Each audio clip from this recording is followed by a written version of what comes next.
No hay almuerzo gratis.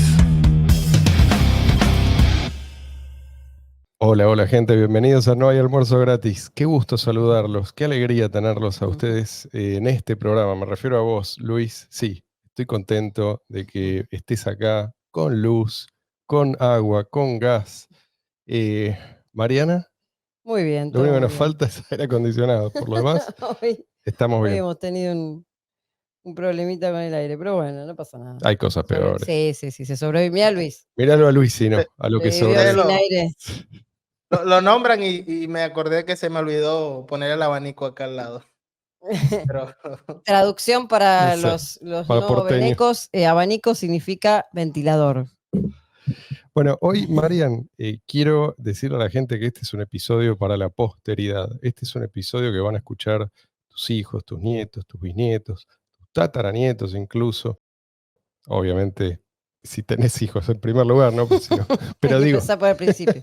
y si ellos a su vez tienen hijos. Pero, ¿por qué digo esto? Porque no quiero contaminar este episodio con cuestiones pasajeras. Mundanas. Sí, Temporales. sí. Sí. El tema es que lo ha pedido la gente. Yo Está me bien. debo a mi público, a mí me lo han pedido en varios grupos. Está bien, Y entonces pero tengo que hagamos- cumplir con mi trabajo.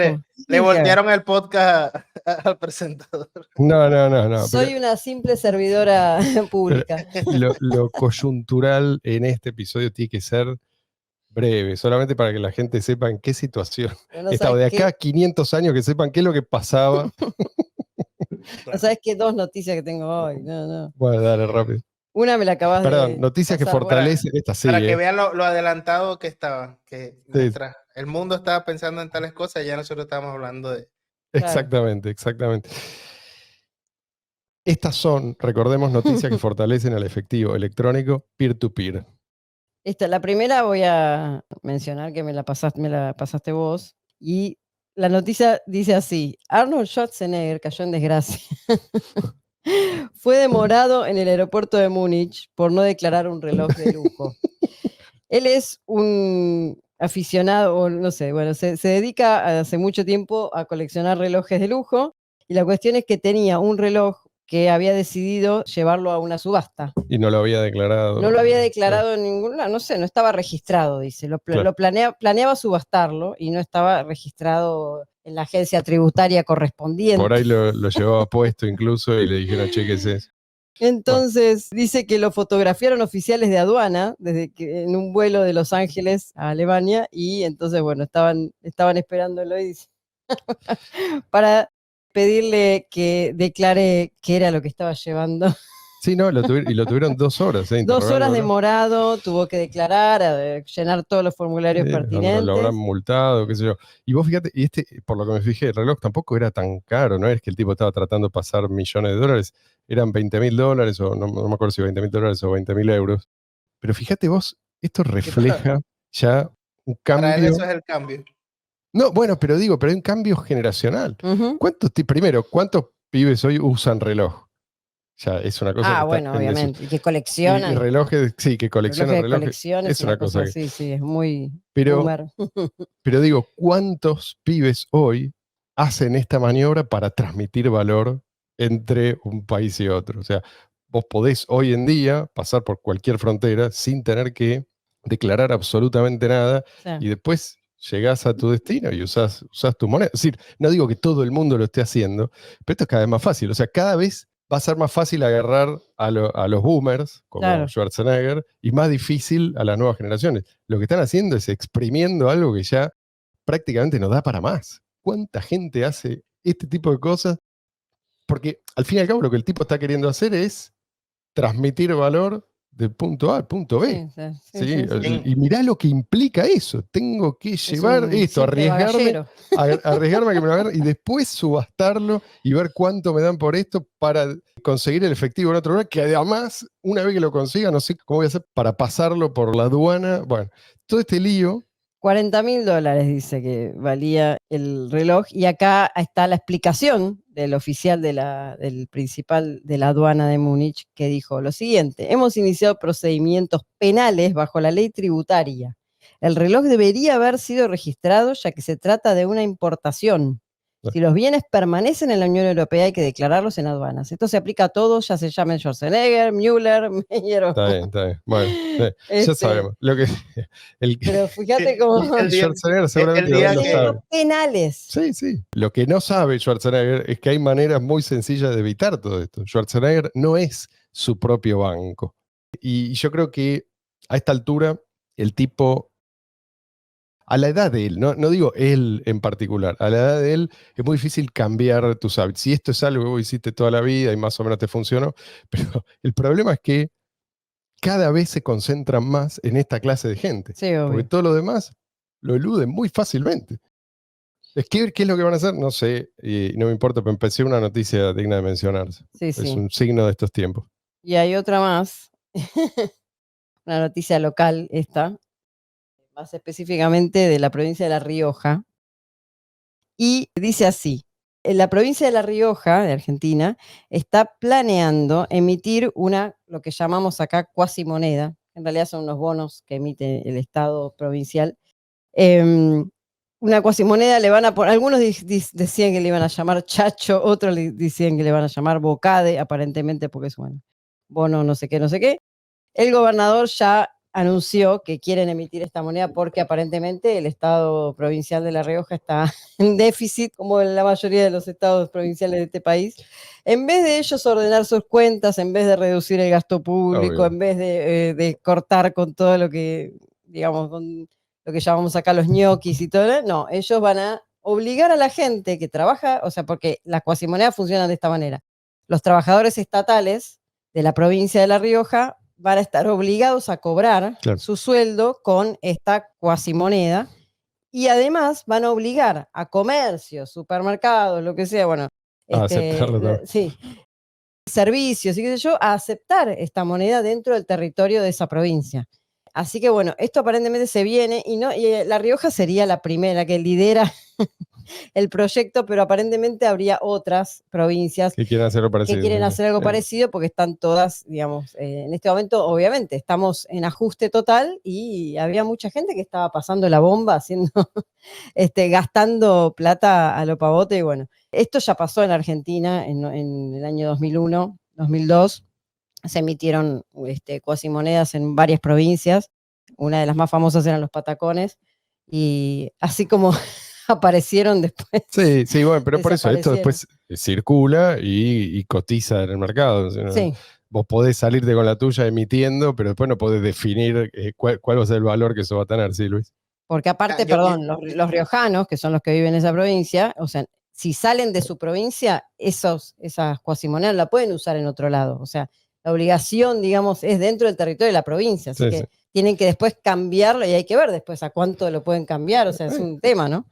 Si quieren salir. Quisiera mencionar que la noticia reciente que ocurrió aquí en Venezuela es que se oficializó la desincorporación del petro. Sí, o sea ya que está haciendo... todos mis petros, yo hasta ahora estaba ahorrando en petros. ¿Qué hago con mis petros? No, bueno, la experiencia del petro lo que nos puede hablar también es qué puede pasar con los patacones o qué puede hacer la gente con la cuasimoneda, ¿no? ¿A dónde puede meterse? Lo compra, lo compra en descuento en alguna cueva y paga sus servicios estatales, o si va a pagar un tipo de impuesto, vaya y se ahorra algo pagando con la cuasimoneda. Bueno, de ahí la importancia de contar con una moneda independiente del Estado, que no requiere el permiso de nadie, que no tiene emisor, bla, bla, bla. Ya la gente que nos sigue sabe a qué nos referimos. Bueno, ¿en qué nos habíamos quedado? ¿A dónde nos habíamos quedado la semana pasada? ¿Se acuerdan? Decíamos que si hay progreso científico, progreso técnico, pero no hay progreso moral, ¿sí? O sea, si no tenemos una moral universal, estamos en problemas. Es decir, somos como una especie de animal extremadamente peligroso. ¿Cuál es la solución que se nos presenta? Hay distintas soluciones. Están los que te dicen, escucha a tu intuición, escucha a tu corazón. Es como el argumento de la película de Disney, ¿no? Simplemente escucha a tu corazón. Y puede ser que... Suena bonito. Si lo deseas, así será. Claro, puede ser que... Pero puede que no. No, puede ser que tu corazón te sea el señor Burns, ¿sí? Ese iba a decir. Que es como escuchar al diablito que te susurra al oído. Entonces no es... Es decir, si si bastara con la intuición, todos tendríamos las mismas intuiciones y todas serían intuiciones correctas. Entonces vos no podés decir a una persona, y fíjate, a ver, buscá en tu corazón. No digo que nunca esto tiene sentido, pero no es la respuesta, ¿sí? No vas a dar con una moral universal racionalmente justificada de esta manera, Sí. ¿no? Si bastara con la intuición, no habrían ocupas, por ejemplo. No. Y tantas otras cosas. Bueno, no sé por qué fuiste por ese lado, pero sí, está bien. Digo, tampoco necesitaríamos, si bastara con la intuición, necesitaríamos ciencia, ¿no? No necesitaríamos filosofía. ¿Por qué? O sea, si vos fíjate que incluso la gente que no admite cierta evidencia que vos le presentás o ciertos argumentos, igual admite que hay que argumentar. Por ejemplo, los terraplanistas no te dicen, vos guíate solamente por tu impresión. ¿Ves que la Tierra es plana?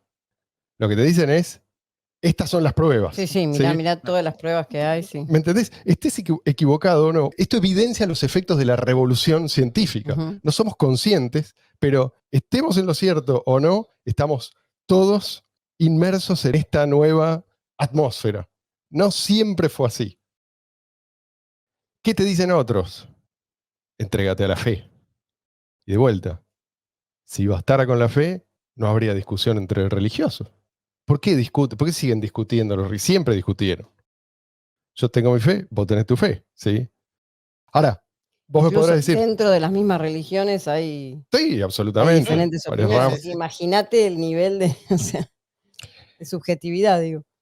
Ahora, vos me podrás decir, y bueno, pero los científicos también discuten. Pero los científicos no discuten acerca del método. ¿Cuál es el método para dirimir nuestras disputas? En esto no hay discusión. Es un método objetivo, es un método imparcial, todos lo aceptan. Al menos los principios generales. Sí, pero digo, cuando la gente dice esto se corrompió, se refiere a la gente que dice usar el método, no al método en sí. O sea, ¿sí? Lo usan mal o lo usan con algún interés. Con un sesgo. Sí, con un sesgo. Entonces, pero realmente no lo están usando bien. Entonces, vos, ¿por qué sabés que estos tipos se han corrompido? ¿Y por qué sabés en qué medida se han corrompido? ¿Cómo podés saberlo? Bueno, apelando justamente a un modelo contra el que comparar estas conductas. Vos podés reproducir un ensayo clínico cualquiera, que sea un ensayo científico, lo podés reproducir, utilizás el mismo método, lo reproducís utilizando bien los parámetros y por ahí te va a dar otro resultado. O vas a corroborar si está bien o mal hecho. Exactamente. Entonces, cuando un religioso le dice a otro, vos estás equivocado, lo que le está diciendo es, vos no compartís mi fe, ¿sí? No es, vos no estás usando bien el método para arribar a ciertas conclusiones y por lo tanto no son conclusiones válidas.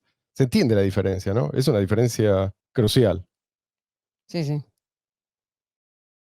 Entonces, lo que se corrompe no es el método, sino la gente. Esto es como cuando el Diego decía, la pelota no se mancha. Bueno, el método científico no se mancha. ¿Cuál es? Eso. ¿No? No. Bueno, la pelota no se mancha. No escuchaste esa frase ni a Marcelo haciendo alusión a algo futbolístico, así que... Me quedó esa frase. Es como decir, qué sé yo, el fútbol tiene sus reglas. ¿Sí? No sé si el tipo se refería, no sé qué quiso decir. No me acuerdo ni en qué contexto lo había dicho. O sea, no sé, lo más cercano que me suena es como es que el pan no engorda, ¿no? El que engorda es el que se lo come, pero... Bueno, otra solución, ¿cuál es? El que te dice, entregate, no a la intuición, no a la fe, sino a la filosofía.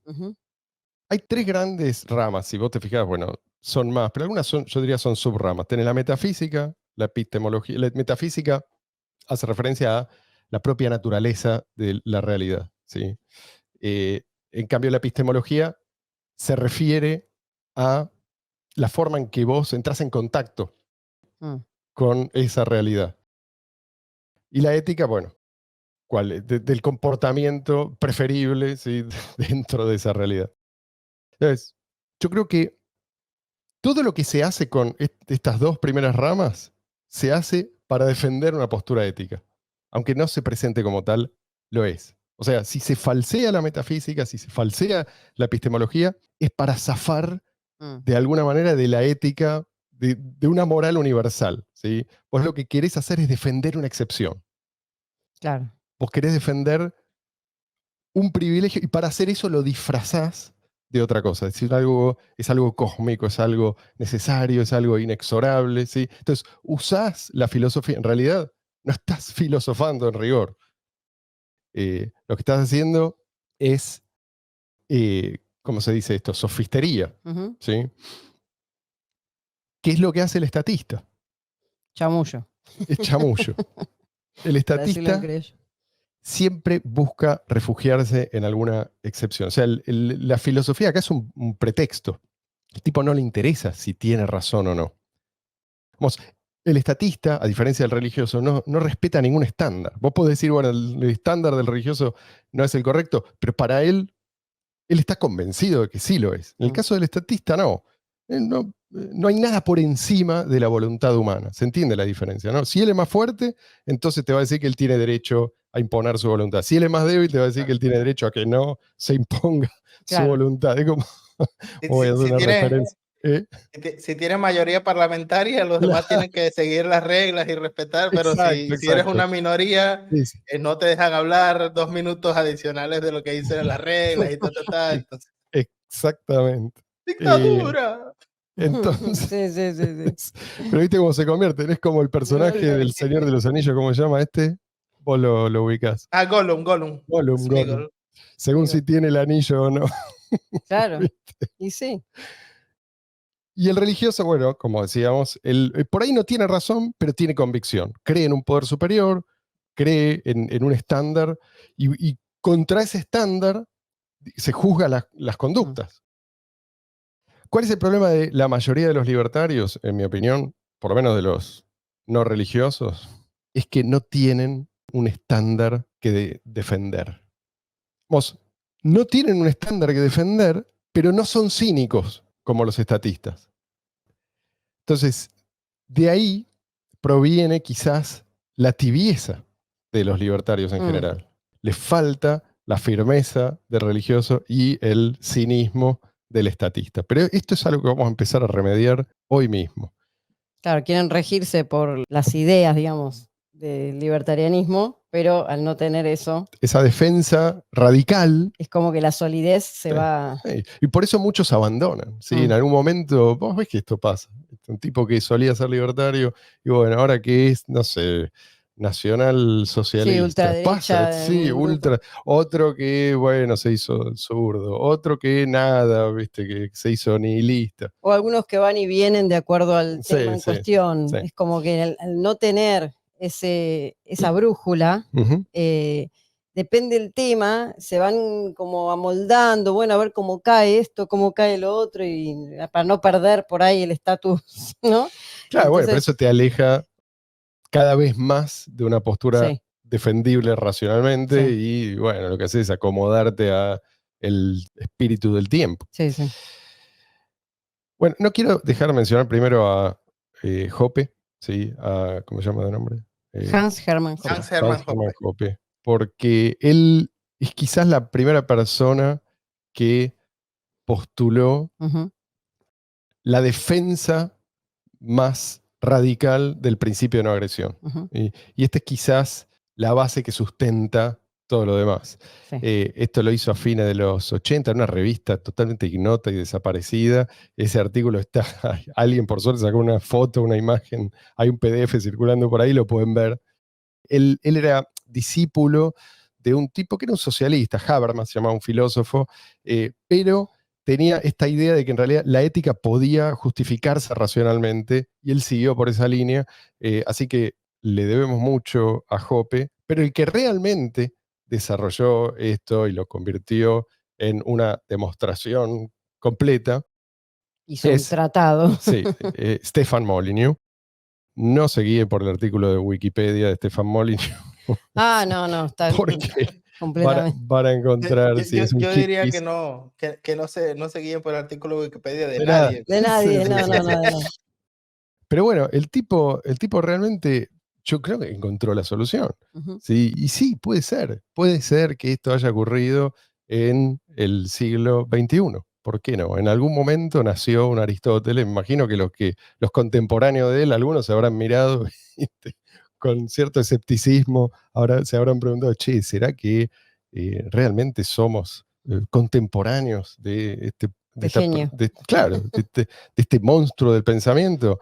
¿No será un sofista más? ¿Sí? Ujú. Que era digamos, lo único que conocían, tipos que hablaban para defender cualquier posición del mejor postor. Bueno, sí, Aristóteles, sabemos que a pesar de que nos llegaron pocos textos, y de hecho la mayoría de los textos, si no todos, en realidad eran notas que tomaban alumnos, ¿no? Los textos Claro. originales creo que desaparecieron todos. Bueno, el tipo se puede considerar en realidad el verdadero fundador de la, El padre. de la filosofía como Exactamente. disciplina realmente racional, ¿no? Pero bueno, arranquemos. Yo, más que explicar todo desde cero, prefiero leer lo que fui subrayando de una versión ya resumida y ir comentándolo. Ustedes me frenan si hay algo que no les queda claro. Una última aclaración. Acá, ética y moral se usan indistintamente. Hay buenas razones para esto, pero no me quiero meter. Simplemente sepan eso. ¿Sí? Cuando el tipo habla de ética o de moral, se está refiriendo a lo mismo. Vamos a insertar esto antes de arrancar, porque me parece importante tener claros algunos conceptos que después mencionamos, pero me parece que tenemos que partir de acá.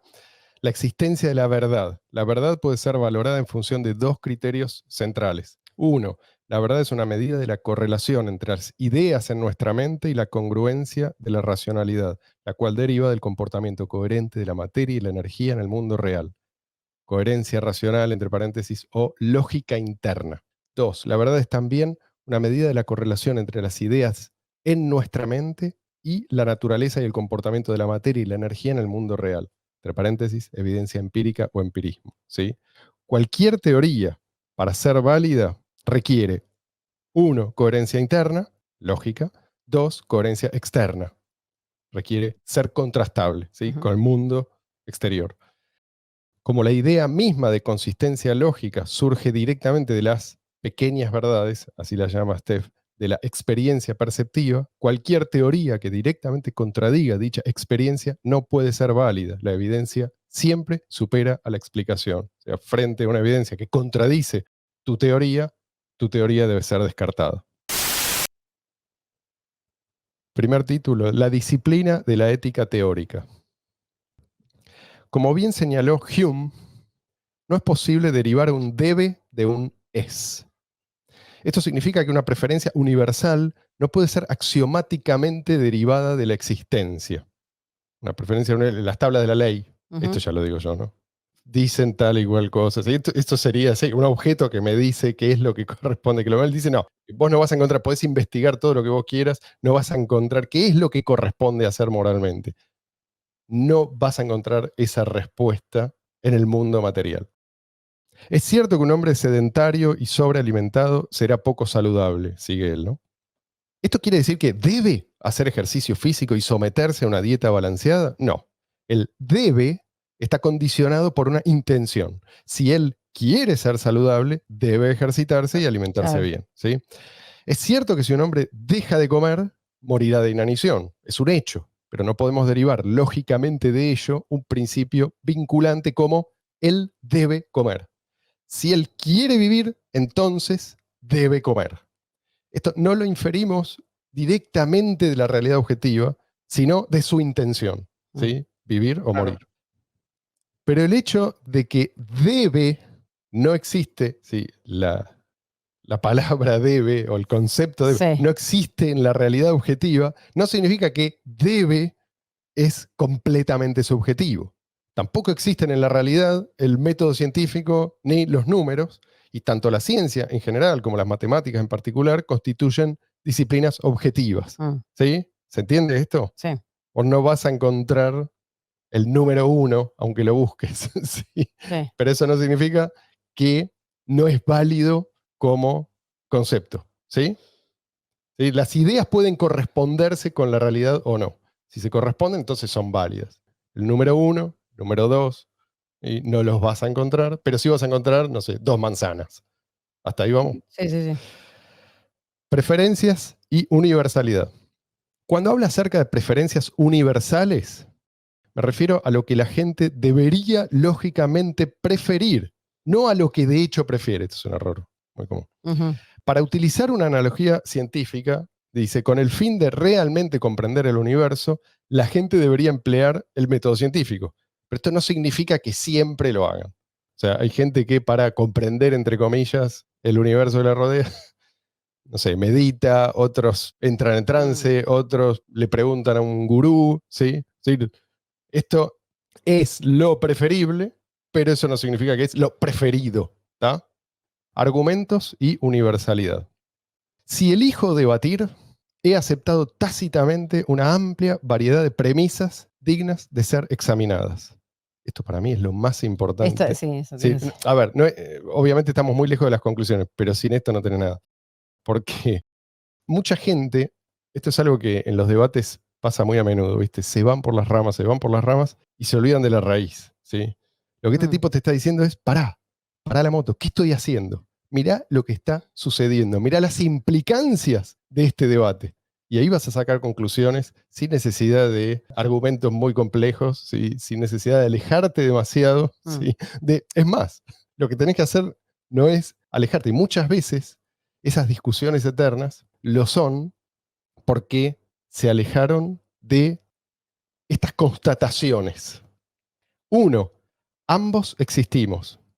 Yo sé que esto parece una tontería, ¿no? Pero muchas personas argumentan que no hay manera de saber si el otro existe o no. Digo, bueno, si no hay manera de saber si el otro existe o no, no debatamos.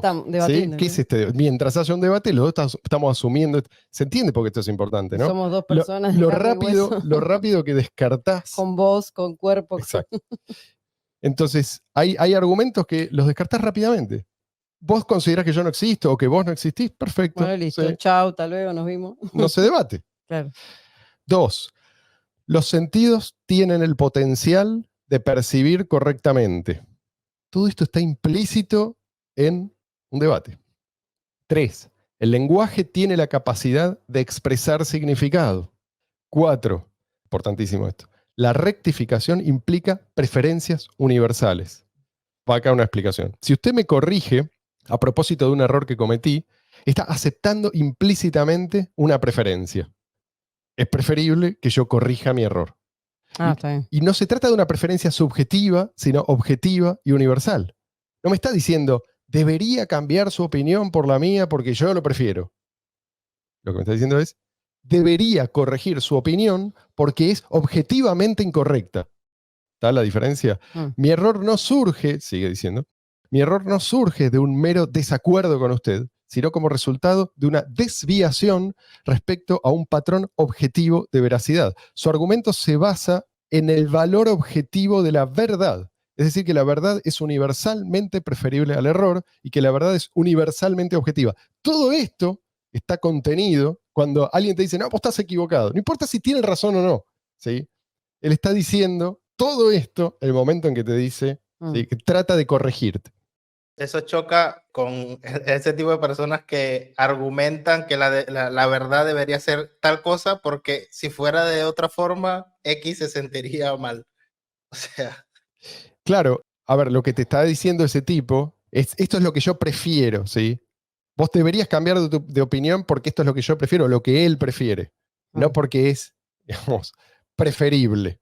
Pero es un argumento muy débil. Nadie te dice eso. Nadie defiende su posición de esa manera. Te dicen, en el momento que te dicen vos estás equivocado, se supone que vos estás equivocado con respecto a un estándar que se puede aplicar a todos y a todo. ¿Sí? Por eso nadie te dice, no, en un debate nadie te dice, no, no digas eso porque me ofendo. No, lo que te dicen es, no digas eso, estás equivocado. ¿Se entiende la diferencia? Bueno, no, sí, o sea, si estás hablando, por ejemplo, del tema del aborto, del tema de la autopercepción y esas cosas, sí hay argumentos de ese tipo. Sí, por eso pero que digo, o sea, no es un argumento. Lo que le estás diciendo es, no lo digas, punto. Claro. Porque, o sea, lo que digo es que... le estás diciendo, no digas eso porque yo me siento mal si lo decís. ¿Sí? Es lo mismo que decirle que yo no uses esa remera porque no me gusta el color. No es un argumento racional. Claro, justamente lo que digo es que el método que está proponiendo Stefan contrasta totalmente con las personas que pretenden tener la verdad, pero basado en términos de si dices eso, tal persona se va. Es que no pretenden tener la verdad. Lo que te dicen es no hay verdad. Claro. Lo único que importa es mi sentimiento. 5. Existe una metodología objetiva que permite distinguir lo cierto de lo falso. Si no, ¿qué estamos haciendo acá? Esto no es un debate, ¿sí? Bueno, pero lo que dice Luis es que uno está muy acostumbrado hoy en día, y cada vez menos porque ya ni los miro, pero uno está muy acostumbrado hoy en día a presenciar situaciones que son no debates. O sea, que Sí, no, son Exacto, conflictos. ese tipo son- de estándares, pero que presentan como debate. Pero se presenta como debate. por eso precisamente estoy diciendo, el método de Molyneux deja en evidencia ese tipo de argumentación. O sea, por más que en el fondo digas que no es un argumento, pero ese tipo de razonamiento. En el momento que te dicen eso, vos decís, bueno, decime dónde me equivoco. ¿Sí? Ujú, Porque si no, esto no es un debate. claro, pero estamos, o sea es como que se desvirtuó. Más allá de si te gusta o no, decime si estoy equivocado, en qué punto. Eso es un debate. Mm. ¿Sí? Entonces, si esto es un debate, estamos de acuerdo en que es un debate, todo esto que el tipo está planteando acá se sobreentiende. Pero a veces hay que recordarlo, porque Claro, porque si no pasa lo que pasa hoy en día, que, o sea, se dan situaciones, supuestamente, o sea, una puesta en escena de un debate que en realidad no el es un debate debate. no está Sí. sucediendo. O sea, es Claro. yo digo una cosa, yo digo, expongo mi Mi sentimiento, verdad. No es tan. mi verdad, tu verdad, o sea, Claro. relativismo puro. Situaciones en las que no se debate la cosa en sí, que es lo que debería debatirse, sino que se presenta una narrativa, otra Claro, narrativa, pero y es eso no eso. es un debate. ¿Cómo vas a llegar? Si yo te digo, Diría, esta es mi verdad, y vos me decís, no, esta es mi verdad, yo te voy a decir, bueno, está bien, Listo. quedate con tu verdad, yo me quedo con la mía. Y no perdemos el diría tiempo. Leo, una pelea de inválidos. No, pero ese es el estándar de ahora, o sea, son personas Sí. presentando su narrativa, pero queriendo de alguna forma imponer o hacer más popular masivamente su narrativa, pero no es una preferencia como tal por la verdad. Sí, y En eso la termina en violencia, porque justamente no hay forma de encontrarse en ningún lado que no sea el campo de batalla. Sí. Si vos no podés dialogar, si vos no podés apelar a la razón, ¿qué es lo que te queda? ¿Sí? Bueno, si mi verdad es esta y tu verdad, y son verdades que entran en conflicto, y bueno, hay que resolverlo a los tiros. No, y aparte es un recurso perdón. De ahí la proliferación de todos estos movimientos identitarios, bien sea de un Claro. lado o la reacción del otro lado, porque Claro, ¿qué es lo que te al dicen? final no es un Los debate sobre las blancos cuestiones de tenemos fondo. una forma de razonar y los negros tienen otra, este tipo de cosas, ¿viste? Es una estupidez. Pero es lo mismo, si vos sos posmoderno o si vos sos premoderno, es exactamente lo mismo. Sí. No, y es un recurso muy, muy utilizado también en un debate o supuesto debate, el que se está encontrando en inferioridad de condiciones o carente de argumentos, empieza a culpar al otro de que lo está atacando, de que lo esté, ¿viste? Esa cuestión de, no, esto me ofende, no, así no, entonces es una... Y después si el otro le dice, no, pero yo estoy... Y se pone firme, Está bien. no, pero mirá cómo... Pero esa es una estrategia, digamos, estás tratando el debate en realidad como un campo de batalla. Exactamente. No estás queriendo determinar quién tiene razón. Exactamente. Bueno, 5 ya dijimos. 6, la verdad es mejor que la falsedad. Otra cosa, sí, está implícita. Si le digo, sigue Steph, si le digo que me gusta el helado de chocolate y usted me dice que le gusta el de vainilla, es imposible probar que vainilla es objetivamente mejor que chocolate. ¿Sí? Hablamos de preferencias subjetivas. Ahora bien, cuando me corrige haciendo referencia a hechos objetivos, por ejemplo, pone acá entre paréntesis, la Tierra no es plana sino redonda, está aceptando que los hechos objetivos existen y que la verdad objetiva es universalmente preferible al error subjetivo. ¿Se entiende? Sí. 7. Debatir pacíficamente es la mejor forma de resolver conflictos. Si no, no estaríamos debatiendo, habríamos sacado cada uno su espada. Dice, todo debate se apoya en la premisa tácita de que razón, evidencia y objetividad son los métodos universalmente preferibles para resolver diferencias entre individuos. Sería completamente ilógico argumentar que las diferencias de opinión deben resolverse apelando a la violencia. El único argumento coherente a favor del valor de la violencia es el empleo de la violencia. Esta preferencia por la verdad universal no es una preferencia de grado, sino de tipo. Un atajo que reduce el tiempo de conducción a la mitad es el doble de bueno que el camino más largo. Pero ambos caminos son infinitamente preferibles a conducir en sentido contrario al destino fijado. De igual modo, la verdad no es tan solo mejor que el error, es infinitamente preferible o necesaria. 8. Y este es el último. Los individuos son responsables de sus actos. Básico. Al argumentar que los seres humanos no son responsables de sus actos, incurro en una paradoja. Claro. Si estoy en lo cierto, entonces no soy responsable de mi argumento, así como usted no es responsable de su respuesta. Pero en tal caso, no tiene el menor sentido proponer un argumento. Sería equivalente a, dice acá, discutir con un televisor. ¿Se entiende, no? Y claro, si yo no soy responsable, ¿cuál es la diferencia entre, si soy el producto de una serie de hechos predeterminados y es lo mismo que un televisor o un radiograbador? No sé cómo radiograbador, no. Ahí ya. Googleen. Zoomers. Se me salió la careta de Zoomer y se me vio el boomer. Conducta universalmente preferible y validez. Las leyes físicas describen el comportamiento de la materia, pero no contienen prescripción alguna. La ciencia demuestra que la materia se comporta de una cierta manera, jamás que debe comportarse de una cierta manera. Exacto. La teoría de la gravedad prueba que si usted empuja a un hombre a un precipicio, el hombre caerá. No le dirá si debe o no empujarlo. Claro. Ni la teoría de la gravedad, ni ninguna teoría, ¿sí?, que haga relación al comportamiento de la materia y la energía. Si podemos probar que las teorías éticas pueden ser objetivas, racionales y verificables, estaremos en condiciones de proporcionar a la ética facultades tan prodigiosas como las que derivaron de supeditar las teorías físicas a los principios del método científico. Esto, de vuelta, a veces nos olvidamos de que hubo en su momento, unos cuantos siglos atrás, una revolución científica y que muchas cosas que hoy nos parecen obvias, unos siglos atrás no eran obvias, ¿sí? Esto de cuál es el método que tenemos que usar para saber quién está en lo cierto con respecto a el comportamiento de la materia. Bueno, hoy, hace varios siglos, sabemos cuál es ese método y hoy además ya es algo que no se discute.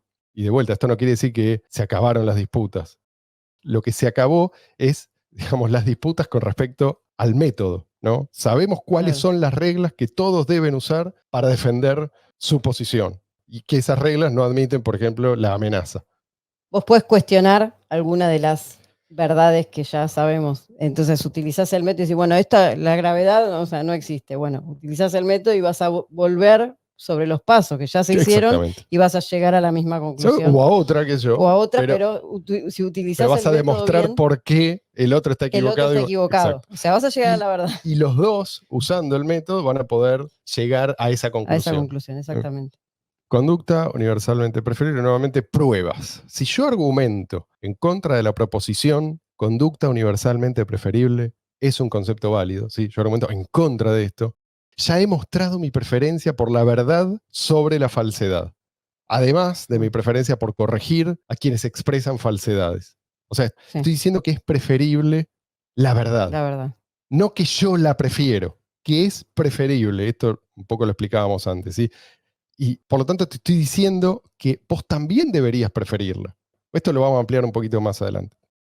Decir que no hay tal cosa como una conducta universalmente preferible es como gritar en el oído de alguien que el sonido no existe. Es una contradicción en los propios términos. Contradicción performativa, creo que es el término técnico. Las preferencias universales, que son además justamente exigibles, como por ejemplo respetar el derecho de propiedad, pueden ser denominadas reglas morales. ¿Sí? Porque esto lo explica, claro yo, porque hay conductas que son universalmente preferibles, pero no son demandables. Por ejemplo, no puedes exigirla al otro. Esto acá ya entramos en el terreno de la estética, y es algo de lo que vamos a hablar más adelante. Así que no me meto ahora. Conducta universalmente preferible, opcional y objetiva. Como el cumplimiento de las normas morales es opcional, muchos pensadores han supuesto erróneamente que la misma moral es algo subjetivo. Error de todos los siglos que nos precedieron. Nada más lejos de la verdad. El método científico también es opcional. pero no es subjetivo. Aplicar clasificaciones biológicas es opcional, pero la biología no es subjetiva. Las decisiones son opcionales, las consecuencias no lo son. Puedo tomar la decisión de decapitar a una persona, pero no puedo decidir si esa persona podrá o no vivir sin cabeza. La prueba inicial de cualquier teoría científica es la universalidad. Así como una teoría física debe aplicarse a toda la materia, en todo momento y lugar, una teoría ética que pretenda identificar las acciones preferibles para la humanidad debe aplicarse a toda la humanidad, en todo momento y lugar. O sea, si actuar, estoy hablando yo, digo, si actuar de cierta forma es moralmente aceptable o no, no puede depender de tu color de piel, del uniforme que usás, del momento en el que vos, del lugar, ¿sí? De tu ubicación geográfica, de nada de esto, sí. Si no, no sería universal. Sigue Steph. Sin embargo, puesto que las teorías éticas describen aspectos de la humanidad y se aplican a la humanidad, no pueden estar sujetas a los mismos requerimientos, al mismo grado de consistencia empírica que las teorías referentes a la materia inorgánica. Aunque los caballos se definen como animales que tienen, entre otras cualidades, una sola cabeza, ocasionalmente nace un caballo mutante con 2 cabezas. De modo similar, los seres humanos generalmente prefieren comer a morir de inanición, exceptuando a los anoréxicos. Estas excepciones no impugnan al conjunto de las ciencias biológicas, un poco lo que discutíamos la semana pasada. La última prueba que debe superar una teoría ética es el criterio de la observación empírica. Por ejemplo, una teoría ética debe explicar la prevalencia universal de las creencias morales en la humanidad, o sea, entre los seres humanos, así como los disímiles resultados de experimentos morales, tales como el fascismo, el comunismo o el capitalismo. O sea, todas las sociedades, esto lo estoy diciendo yo, tienen un conjunto de normas de conducta que son aceptables, ¿sí? No importa si tienen o no explicaciones para esto. Algunas tienen, otras no. Pero ahí ya tenés una pista que sugiere algo común a todos los seres humanos, ¿sí? No es tan lejos de ser una prueba, pero es interesante. Sigue. También debe explicar algunos hechos básicos relativos a la sociedad humana, como el hecho de que la propaganda oficial tiende a incrementarse a medida que aumenta el poder del Estado. Bueno, esto es algo que desarrolla más bien hacia el final del libro. Conducta universalmente preferible, la práctica. Los seres humanos, como especie, tienen características fundamentales en común y por lo tanto no pueden ser sometidos a reglas opuestas. Los biólogos no dudan en clasificar a ciertos organismos como humanos al verificar que comparten ciertas características distintivas. Únicamente los moralistas parecen hallar imposible semejante nivel de coherencia. O sea, lo que te está diciendo es, si vos crees que el gobernante, por ser gobernante, digamos, pertenece a una categoría especial, que no es como el resto de los humanos, demostralo, ¿sí? No hay ninguna prueba de que el tipo tenga algo más que, no sé, un traje distinto. Sigue Steph. Puesto que las teorías válidas presuponen consistencia lógica, una teoría ética no puede ser válida si al mismo tiempo es verdadera y falsa. Cualquier teoría ética que postule que robar está bien es necesariamente errónea. Y acá, escuchen esto porque acá lo que hace es como está buenísimo, está buenísimo. Un repaso muy rápido, es como un teaser, se dice. ¿Cuál sería la traducción al castellano? Ay, no me... como una intro. Sí. Bueno, como un bocadito, ¿sí? Para que se vayan haciendo una idea de lo que viene después. ¿Sí? Todavía esto no es el primer plato, pero para que se den cuenta del poder que tiene este método. Sí, una muestra, eso. Cualquier teoría ética que postule que robar está bien es necesariamente errónea, porque plantea que el derecho de propiedad es a la vez válido e inválido, y por ende no pasa la prueba de la consistencia lógica. Podría robarle a usted convencido de que su derecho de propiedad es inválido. Sin embargo, al pretender quedarme con lo robado, estaría sosteniendo que mi derecho de propiedad a sí mismo es válido, pero el derecho de propiedad no puede ser a la vez válido e inválido. Luego, la proposición robar está bien tiene que ser inválida. Análogamente, cualquier teoría ética que admita la violación enfrenta una contradicción similar. La violación jamás puede ser moralmente aceptable, ya que todo principio adoptado para legitimarla se contradice automáticamente. Si la violación pretende justificarse apelando al principio de que, cita, obtener placer siempre es algo bueno, se choca de frente con la prueba de la consistencia lógica, dado que el violador quizás logre obtener placer, pero su víctima ciertamente no. Subordinar las teorías éticas al método científico produce resultados que se ajustan a la racionalidad, a la observación empírica y al sentido común. En conclusión, es prudente afirmar que A, las reglas morales son válidas y B, las teorías morales deben ser sometidas a los rigores de la lógica y la evidencia, tal como se procede con las teorías en los ámbitos de la física y la biología. Toda teoría moral basada en principios no universales o autocontradictorios es ostensiblemente falsa. Conducta universalmente preferible, la metodología. Esas dos conductas mencionadas solo se pueden encasillar dentro del ámbito de la violencia, pues. Pero claro. no, lo que está diciendo es no las puedes razonar, no las puedes justificar porque son autocontradictorias. La única forma en la que la puedes describir o encasillar es la violencia. La persona que las hace cree que está justificado en actuar violentamente contra otros, se justifica solamente en la fuerza, pero no en argumentos, no en algo. Exacto. Tenés que contradecirte si lo querés justificar. Claro. ¿Sí? Podés hacerlo, obviamente, no te va a fulminar un rayo, pero no lo podés justificar racionalmente. Y esa es la verdadera ley de la jungla, ¿no? Entonces, ya que sale la gente de la justicia social, claro, o los pero no lo llaman de ley de la jungla. Los que defienden estas excepciones no lo llaman ley de la jungla. Lo disfrazan al revés, de civilización. Esto es civilización, lo tuyo es ley de la jungla. Bueno, la metodología. Conducta universalmente preferible, o CUP, puede entonces verse como un encuadre conceptual que sirve para validar teorías o proposiciones éticas, así como el método científico es el marco empleado para validar teorías o proposiciones científicas. Es como un filtro. Unas teorías pasan por acá es válido, pasan el test, si no pasa, otras no. Un ejemplo de proposición moral es: el inicio del uso de la fuerza es indebido. CUP es la metodología que permite verificar la coherencia interna de esa proposición y contrastarla con observación empírica. Ante todo, CUP pregunta: ¿es lógica la proposición? Luego pregunta: ¿cuál es la evidencia que respalda la verdad de tal proposición? ¿Ética o estética? Dijimos que íbamos a abordar esta cuestión. Bueno, sí. La ética es el subconjunto de conducta universalmente preferible que se ocupa de la conducta impuesta, del uso de la violencia. Las teorías que justifican o rechazan el uso de la violencia son teorías éticas y están expuestas a las exigencias de consistencia lógica y evidencia empírica. Emplearemos el término estética para referirnos a preferencias, sean universales o personales, no exigibles. Bueno, esto es lo que explicábamos antes.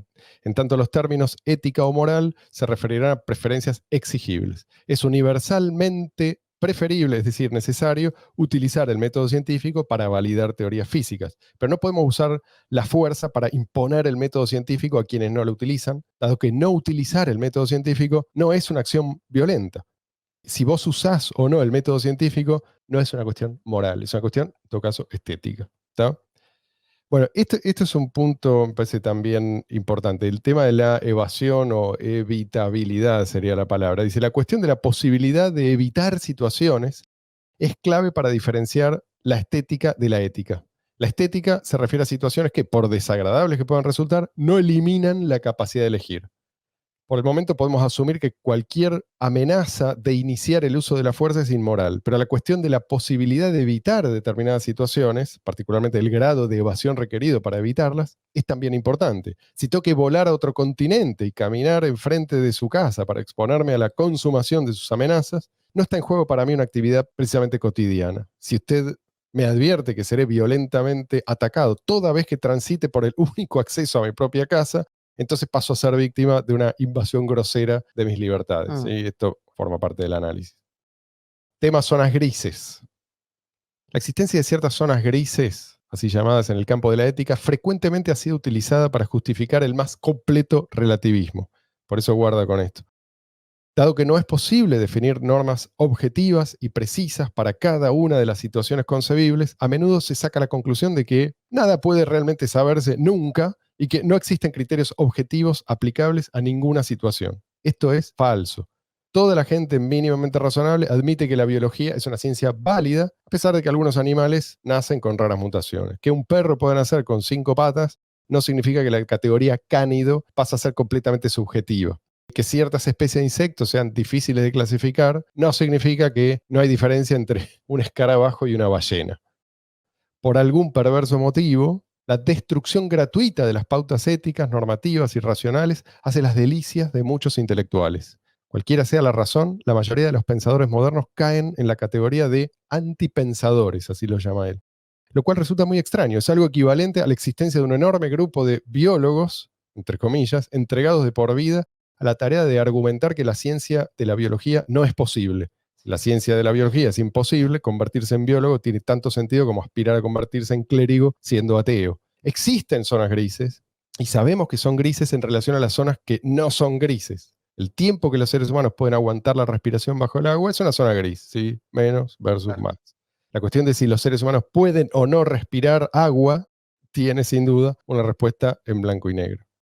Claro. Bueno, hay muchos ejemplos, pero uno que viene al caso es el tema de la responsabilidad. ¿Sí? ¿Cuándo decimos que una persona es responsable? ¿Sí? Según la ley, hay un límite por debajo del cual, ¿sí? De cociente intelectual, una persona no puede ser considerada responsable. Es inimputable. Es inimputable. Bueno, puede ser que sí, hay personas que están un poquito por encima y tampoco, y hay personas que están, pero aunque que no haya un punto exacto no significa que da igual si uno es un profundo retrasado que si uno es un genio, ¿sí? Está claro que, digamos, que hay una diferencia y que es mejor tener ese corte que no tenerlo, ¿tá? La bestia, dice el título.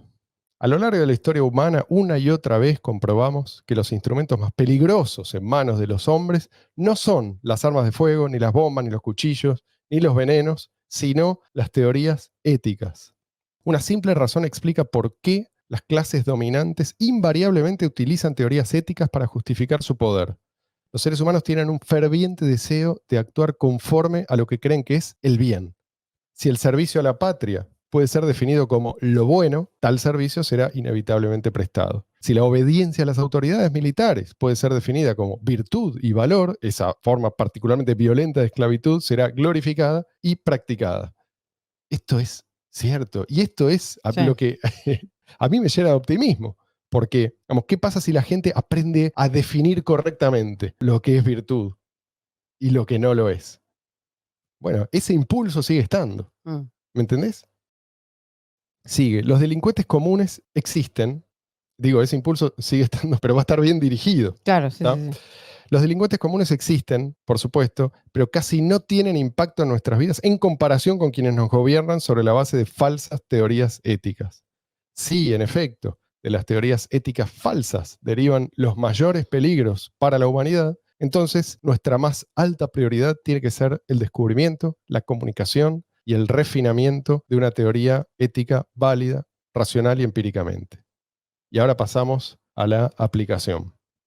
Categorías éticas. Desde el punto de vista moral, si lo prohibido no es más que lo opuesto a lo universalmente preferible, no necesitamos categorías adicionales, ¿sí? Lo prohibido, lo universalmente preferible. La razón por la cual virtudes tradicionales, tales como el coraje, la honestidad y la integridad, no pueden situarse en la categoría de lo universalmente preferible, es que el marco de la conducta universalmente preferible se refiere solo a comportamientos, no a pensamientos, actitudes, emociones o estados de ánimo. El método científico puede procesar una proposición lógica, no puede procesar ira o temeridad. Los estados de ánimo no son irrelevantes, por supuesto, de hecho son fundamentales, pero no pueden formar parte de un sistema objetivo para la evaluación de proposiciones éticas, ya que son esencialmente subjetivos y por lo tanto indemostrables. Así, CUP, conducta universalmente preferible, solo puede tratar con acciones objetivamente verificables, como por ejemplo el robo y el asesinato. Acá Mises diría, trata con preferencias demostradas. Conducta universalmente preferible y propiedad. CUP es un marco empleado para la evaluación de proposiciones morales o argumentos sobre el comportamiento universalmente preferible para toda la humanidad.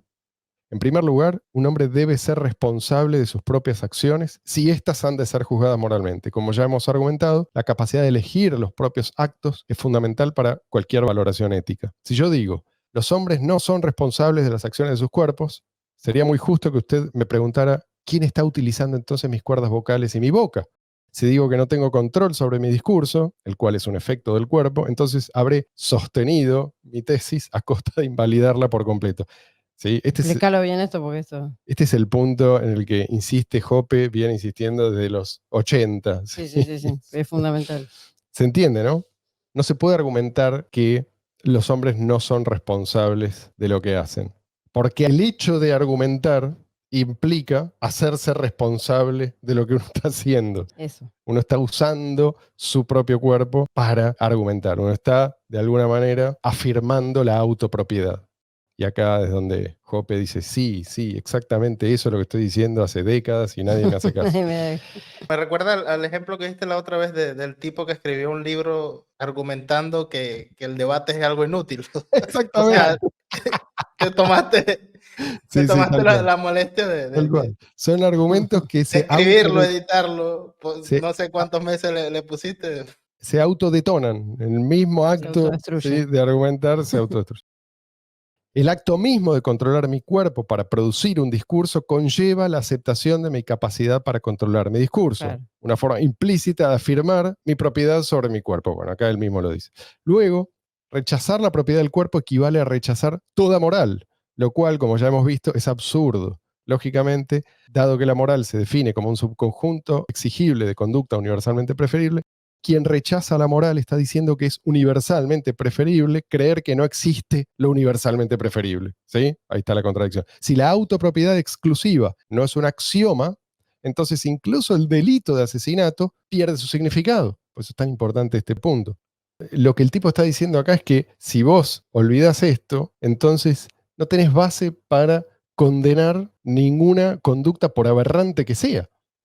Así, es razonable decir que la autopropiedad exclusiva es una realidad básica, que todos los seres humanos, en todo momento y en todo lugar, tienen propiedad exclusiva sobre sus propios cuerpos y sobre los efectos de sus propios cuerpos, tanto en términos de conducta moral como de creación o adquisición de bienes.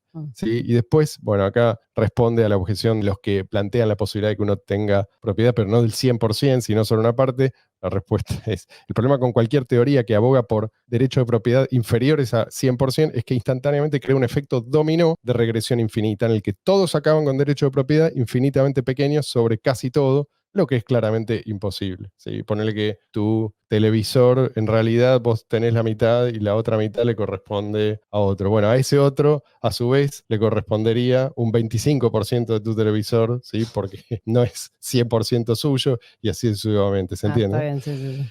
El robo a prueba. Ahora sí, vamos a la utilización en concreto de este método.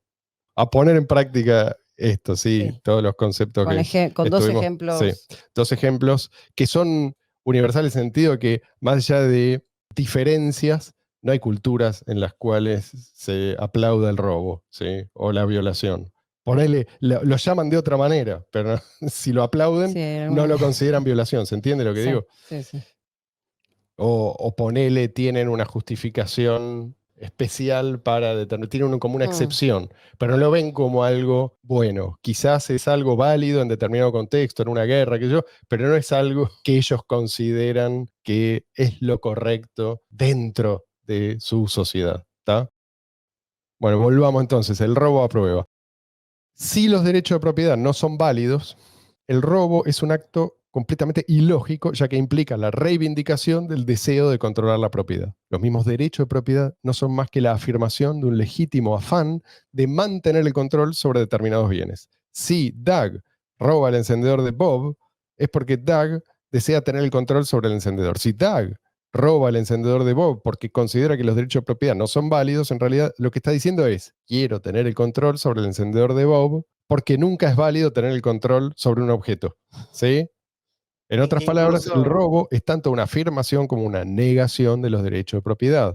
Por lo tanto, cualquier teoría moral que admite el robo necesariamente afirma y niega al mismo tiempo la existencia de los derechos de propiedad. Una contradicción infranqueable que invalida por completo cualquier teoría de este tipo. Coop expresamente requiere que las teorías morales sean coherentes para todos los hombres, en todos los lugares y en todo momento. Afirmar que el ejercicio de los derechos de propiedad es inmoral para Iván Denisovich, aunque perfectamente compatible con la moral para Joseph Stalin, crea una contradicción flagrante. Algo equivalente a decir que vertiendo agua en una piscina, esta se llena y se vacía al mismo tiempo. Cualquier físico que sostuviera esto último pasaría a ser el hazmerreír de su profesión. Los moralistas, en cambio, a menudo proponen lo anterior y son recibidos con asombrosos niveles de respeto. Incluso el que roba el encendedor, si lo roba para un tercero, en el momento que lo quita y lo asigna, está reclamando para sí el criterio de a quién debería pertenecer. Exactamente. Eso Bueno. va para el tema de los impuestos, ¿no? Que Sí, te dejas a uno para darle a otro. No se puede argumentar tampoco, se es inválido igual. Sí. Por más pobrecito que sea el otro. Sí, dentro de esa suposición. De lo que él dijo. Vamos al test completo. Violación es una fácil, pero está bueno para mostrar cómo es que esto funciona, ¿sí? ¿Cuáles son los filtros que tiene que pasar? Uh-huh. La primera pregunta que nos hacemos, ¿puede ser considerado un bien? ¿Puede ser considerado moralmente aceptable? Imaginemos que estamos revisando una teoría ética que proclama que la violación es un bien moral. Dice, si es moralmente loable ser un violador, y uno solo puede ser un violador agrediendo sexualmente a su víctima, entonces debe ser legítimo para la víctima resistir el ataque sexual, ya que si no se resiste, no se trata en realidad de una violación, claro, y por lo tanto de un acto virtuoso de acuerdo a la teoría en estudio. En otras palabras, la virtud solo es posible atacando a la virtud. De este modo caemos en una paradoja ineludible. La virtud no solo está vedada para la víctima, si violar está bien, no violar está necesariamente mal, sino que además la víctima debe resistirse, atacando a la virtud, entre comillas, para que la virtud, entre comillas, exista. ¿Está? ¿Es entonces algo estéticamente positivo? Una acción estéticamente positiva, dice, es una regla no coercitiva que puede ser racionalmente aplicada a ambas partes al mismo tiempo. Si llegar puntualmente es una acción estéticamente positiva, entonces es posible que dos personas lo consigan al mismo tiempo, ¿sí? Simplemente llegan los dos puntualmente. En cambio, es imposible que dos personas se violen mutuamente. Uno siempre debe ser el violador y el otro siempre la víctima. Así, la violación no puede caer en la categoría de acción estéticamente preferible. Entonces, es algo estéticamente negativo. Estamos descartando todo, ¿sí? Es algo estéticamente negativo. Tal vez la violación sea una acción estéticamente negativa, como por ejemplo llegar tarde. Sin embargo, las acciones estéticamente negativas, lógicamente, no pueden ser impuestas por la fuerza, dado que por definición, estas pueden ser evitadas. Como nada me impide interrumpir mi relación con un hombre que siempre llega tarde, nada justificaría matarlo por haber llegado tarde a una cita. Pero la violación, por definición, no puede ser evitada, ya que es un ataque sexual impuesto mediante la violencia. Por otra parte, si decido interrumpir mi amistad con el hombre impuntual, esto no puede, en justicia, obligarme a ser su amigo por medio del uso de la fuerza, ya que se basaría en el principio de que las meras preferencias personales pueden imponerse a los demás, habilitándome así a imponerle mi deseo de renunciar a su amistad. ¿Entonces es un mal? La última pregunta. Si la violación se define como un mal, entonces debe implicar el inicio del uso de la fuerza, y efectivamente así es. Además, la proposición, la violación es un mal, pasa a la prueba del estado de coma, por cuanto un hombre en estado de coma no puede cometer una violación. Asimismo, si violar está mal, entonces no violar tiene que estar bien. De esta manera, dos hombres en un cuarto pueden ser morales al mismo tiempo, simplemente absteniéndose de violar al otro. Como la posibilidad de evitar es uno de los factores clave para diferenciar lo simplemente desagradable de lo inmoral, y la violación es un comportamiento que lógicamente la víctima no puede evitar, caso contrario no hay violación en curso, al definir a la violación como un mal, también se observa esta importante distinción. El violador podría justificar sus acciones eludiendo la proposición violar está bien y apelando en cambio a una proposición que respalde su deseo de violar, como por ejemplo, obtener placer es moralmente válido a despecho del displacer ocasionado a terceros.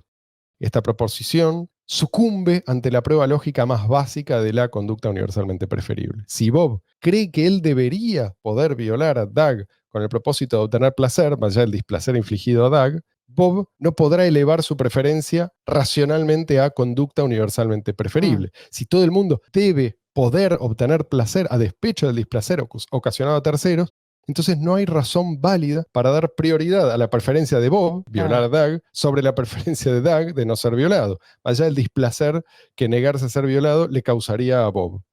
Por supuesto, no muchos violadores están interesados en la filosofía, pero como dijimos antes, el principal peligro para los seres humanos no es el delincuente individual, sino las teorías éticas irracionales. Parecería entonces quedar para la violación una única posibilidad lógica: que no violar es una conducta universalmente preferible, o que violar es una conducta universalmente inadmisible, ¿sí?, moralmente.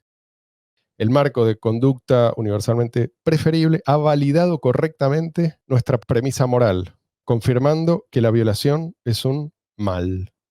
Lo siguiente es asesinato. Hace un pequeño comentario, porque en realidad acá se aplica prácticamente sin diferencia, ¿sí?, el método. O sea, probando el marco de conducta universalmente preferible frente a proposiciones morales relacionadas con el asesinato, definido como matar deliberadamente y con premeditación, no en defensa propia, llegamos a la conclusión de que la única teoría ética válida posible es que este es un mal o que es universalmente inadmisible. O sea, no hay gran diferencia, por eso no me meto demasiado ahí.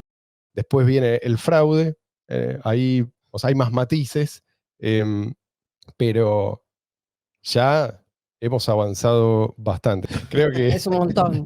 Es un montón, porque, a ver, si esto es algo que vos ya masticaste, es un ejercicio, es un buen ejercicio para recordar, para refrescarlo, pero por ahí si es la primera vez que te cruzas. Es un montón.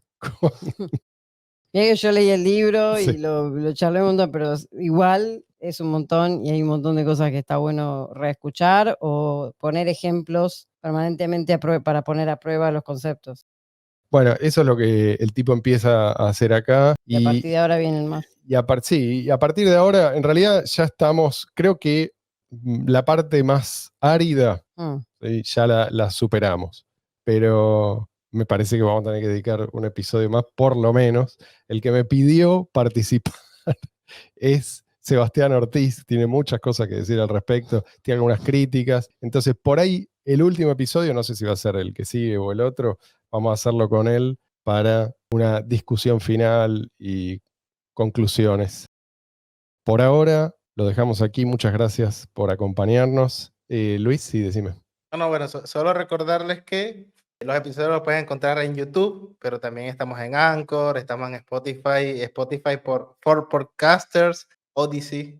Sí. Hay varios videos varios episodios que faltan en YouTube, pero los pueden encontrar ahí. Y en nohayalmuerzogratis.com lo puedes escuchar. Ahí está todo y siempre va a estar todo. O sea, si nos voltean algún episodio acá o en cualquier otra plataforma, vayan al origen. Es más, incluso en las descripciones nosotros ponemos un enlace que tiene prácticamente todos los links o la mayoría de las plataformas donde nos pueden encontrar. Capaz a algunos se les es más fácil escucharnos en iVoox, etcétera, o en formato solo audio, formato con video. Gracias de nuevo. Cuídense mucho. Nos volvemos a encontrar el domingo que viene.